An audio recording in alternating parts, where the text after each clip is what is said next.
Welcome to Building Your Sales Force, a focused look at one of the most important parts of a serious business plan.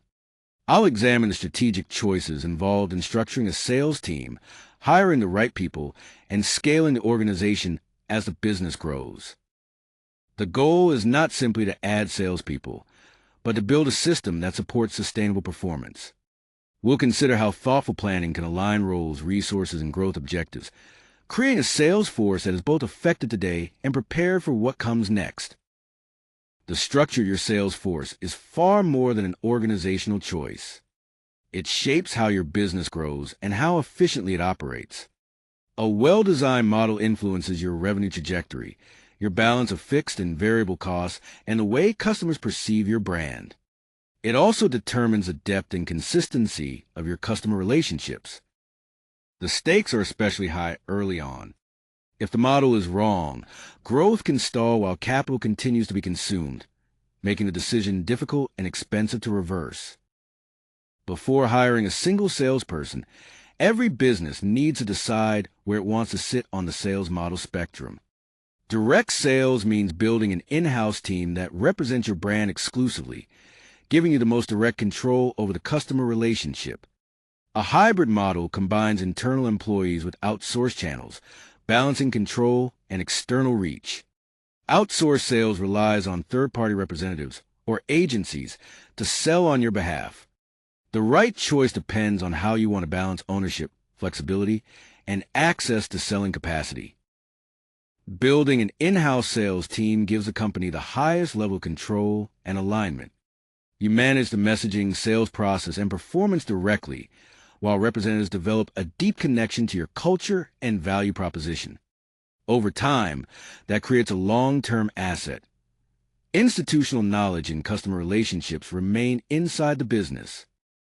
The trade-off is significant upfront investment, including salaries, commissions, benefits, sales tools, training, and management overhead. This model is best suited to recurring revenue businesses or complex, relationship-driven sales cycles. Option 2 is to use independent sales representatives, paid on commission only. That means I avoid salary costs, and the expense is directly tied to sales performance rather than fixed payroll. The biggest advantage is instant market access. Experienced reps may already have buyer relationships and understand their territories. This model also gives me lower commitment, making it easier to scale coverage up or down without the complexity of full-time hiring. The trade-off is divided loyalty. Because reps carry multiple product lines, my product is competing for their time and attention. Sales outsourcing can be a practical way to expand capacity without building an entire sales organization internally. It's especially useful when I want to test a new market with limited commitment, support a high-volume inside sales model, or move quickly because speed to market matters. It also helps when internal sales infrastructure or leadership is still developing. The typical cost is a monthly retainer plus performance bonuses, so price alone shouldn't drive the decision. Industry fit is the most important evaluation criterion because the agency needs to understand the market, product, and buying process. Channel partners and resellers let me expand market reach without expanding headcount at the same pace. The key idea is leverage. Other organizations help sell, refer, or distribute the product. Resellers buy and resell with their own margin, while referral partners introduce customers for a commission or reciprocal arrangement. Distributors add logistics, warehousing, and regional sales, which is especially useful when entering new geographies with physical products. Affiliate programs offer a digital-first option, rewarding partners for referrals and scaling efficiently for SaaS and e-commerce.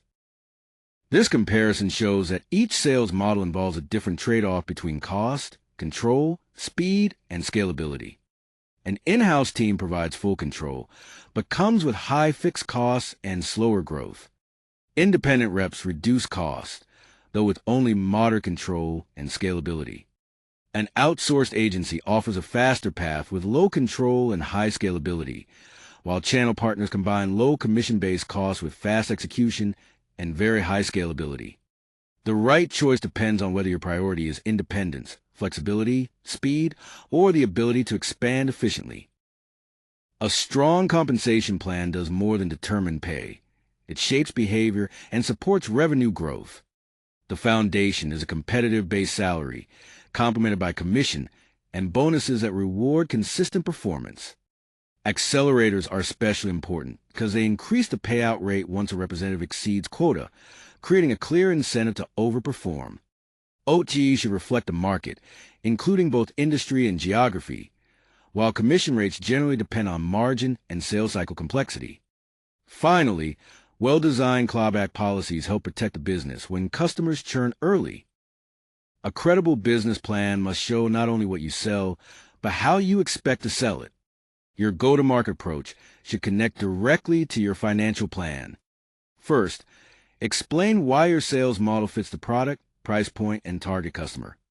Next, map the hiring timeline, including the roles you need and how each supports revenue growth. Finally, project the full cost of sales, including compensation, tools, training, and management. Together, these elements show investors and lenders that your growth strategy is practical, planned, and financially grounded. The key takeaways are straightforward.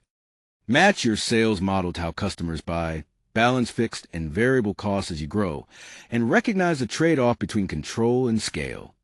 Finally, document your strategy, compensation, and hiring milestones clearly.